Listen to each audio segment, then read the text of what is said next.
Yo, what is good, Ninja? OG over here from Player Essence, and welcome to another video that I have here for you guys. Today we're going to be talking about some of my favorite RPGs on the Nintendo Switch, not named Xenoblade Chronicles 2. So some of the RPGs on this bad boy. Nintendo Switch is a perfect system for RPGs. The nature of the system just really tends well to be able to play games anywhere that you want, the amount of content that you got in there. So today I'm going to be going over some of my favorite ones, not named Xenoblade Chronicles 2. So with that, let's go ahead and get right into it. Starting off with the Elderscrolls V Skyrim on the Nintendo Switch. This game is a port of the PS4 and Xbox One title. That's also a port of the Xbox 360 and PS3 title that released back in 2011. The other ones released in terms of PS4 and Xbox One, and also PC released back in 2016. Then we got this game in 2017, and I have to tell you guys, the Elderscrolls V Skyrim on the Nintendo Switch has so much content in there. It might be the only game that you need for half a year or so if you pick it up at this point.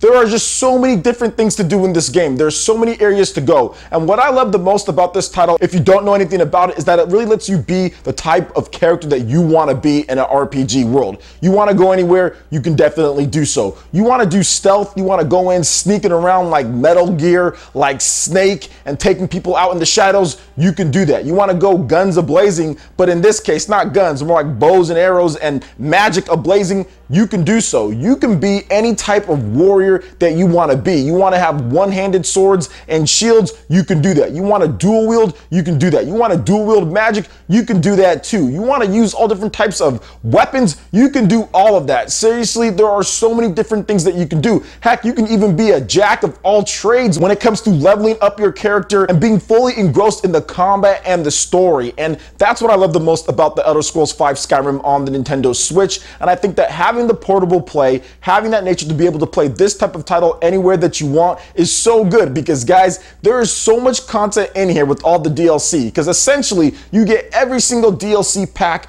that was released on this game here, in addition to the updates and everything. Guys, that is just so much content. You're going to need to try to find time to play it, and I think that having the portable nature, being able to play anywhere that you want, makes it just a perfect fit for the Nintendo Switch, and I can see why Nintendo wanted to go after and get this one on the system in the first year. Plus, you have that exclusive content with The Legend of Zelda Breath of the Wild in terms of the DLC. The Elder Scrolls V Skyrim, in my opinion, is a no-brainer in terms of one of the best Nintendo Switch RPGs on the system, not named Xenoblade Chronicles 2, because in my opinion, that's the best. But we're talking about the games that are not named Xenoblade Chronicles 2. So the Elder Scrolls V Skyrim definitely makes the list here. All right, now moving into the next title that we have Mario plus Rabbids Kingdom Battle. Not quite an RPG per se in the traditional sense like Xenoblade Chronicles 2 or even like the Elder Scrolls V Skyrim, but still an expansive game with upgrades and compatible things, an RPG light type of elements. And what I love the most about this game is the strategy aspect. It's one of the XCOM style of games, which we don't see a lot, but it's done in such a smooth, elegant, and unique way that perfectly blends Mario and Rabbids, an unlikely combination that suits just to an amazing game. And if you haven't played this one, how it really works out is that basically you're on a map, you're on a map, and you have different obstacles. You have enemies on one side, you're on the other side, and use a combination of characters between Peach, Mario Rabbid, Mario Luigi, Yoshi Rabbid, and they all have different skills and abilities that you can upgrade and level up, and you can use those skills and abilities to try to take down your foes in turn-based battles. You can move a certain area, and you get to that area, you can hide behind cover, take out and shoot, you can slide kick people, you can jump on their head by jumping on them, doing double jumps. It's just absolutely insane the amount of strategy and combat that you can do, and you can make some really unique and creative teams in order to just devastate enemies or get bopped yourself. And that's the thing about this game. Doesn't necessarily hold your hand. They got a few tutorial levels and then they kind of throw you in there. You can get bopped early. The first mid-stage boss might bop you if you're not really paying attention to what you need to do, but you can always go back, you can replay, you can get extra abilities, you can grind a bit. So there's so much stuff to do in this game. There's a lot of content in here. They also have the DLC that's coming out very soon with Donkey Kong, and you'll be able to use him in addition to a brand new world to play through more story content in here. So Mario plus Rabbids Kingdom Battle is not necessarily a traditional sense of an RPG, but it has those RPG-like elements. It has enough for me to say, you know what? It's one of the best ones not named Xenoblade Chronicles 2. All right, now moving on to the next game here, we're going to be discussing an older game that came out for the Nintendo Switch last May, so it's going up on its year anniversary, and the publishers of this game actually just had a blowout announcing a bunch more RPGs, so we're probably going to do a volume 2 of this later in the year, and that is Disgaea 5 for the Nintendo Switch. This is one of those games, once again, time sink. So many hours. We're talking 100, 200, 300 hours plus in this game. It has all the DLC, all the content already released on the PS4 version of the game. It has a strategy, turn-based type of battles. So if you're into Fire Emblem, you're into Mario plus Rabbids Kingdom Battle, you're into those style of games, then Disgaea 5 should be a game that you look at. Now, it's called Disgaea 5 Complete on the Nintendo Switch, and there's a reason why it's called Complete. It really is. When I was playing through the game, I was just floored by how much stuff there is in there. Seriously, there is so many different abilities, so many different weapons, so many different levels to go through. The story's kind of weird, but at the same time, it's all about the combat. It's all about what you can do in the game. It's all about getting all of the different things in there. So it's a really good game,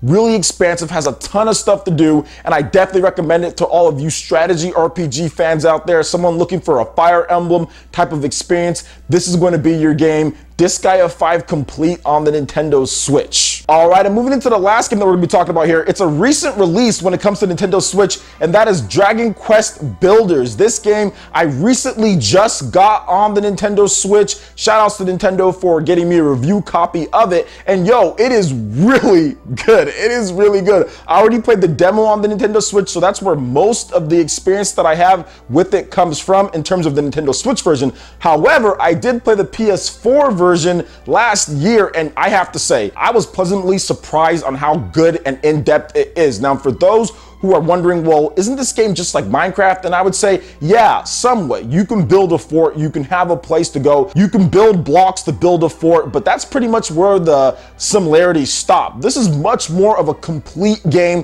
when it comes to the content, when it comes to the single player, because it is a single player focused game, whereas Minecraft can be played single player, but there's a lot of multiplayer stuff in there and checking out new worlds and doing things like that. Whereas Dragon Quest Builders actually has a story, it actually has content in there. It's actually more of an RPG. You can level up your town, you can get more weapons, you can craft those weapons. These are the type of things that you normally don't see people doing a ton in Minecraft, and it's more about the social aspect, the building aspect, the type of weird creations that you can make, whereas Dragon Quest Builders is much more of that traditional sense of an RPG and what you can do and how you progress through a level, and that's what I love the most about this game, because it has some of the cool aspects of Minecraft, because Minecraft is cool, don't get me wrong, I like Minecraft, I just don't like necessarily the focus of it or the lack thereof. Now, what they did with this game is they actually took that style in terms of building, block building, doing all that stuff, but actually focused it, made it an actual game, made it something that's concentrated to where I can say, okay, this is my end goal, this is what I need to do, this is the quest that I need to do in order to get this or in order to craft this. So that's what I love about this game a lot more than Minecraft, which is also available on the Nintendo Switch.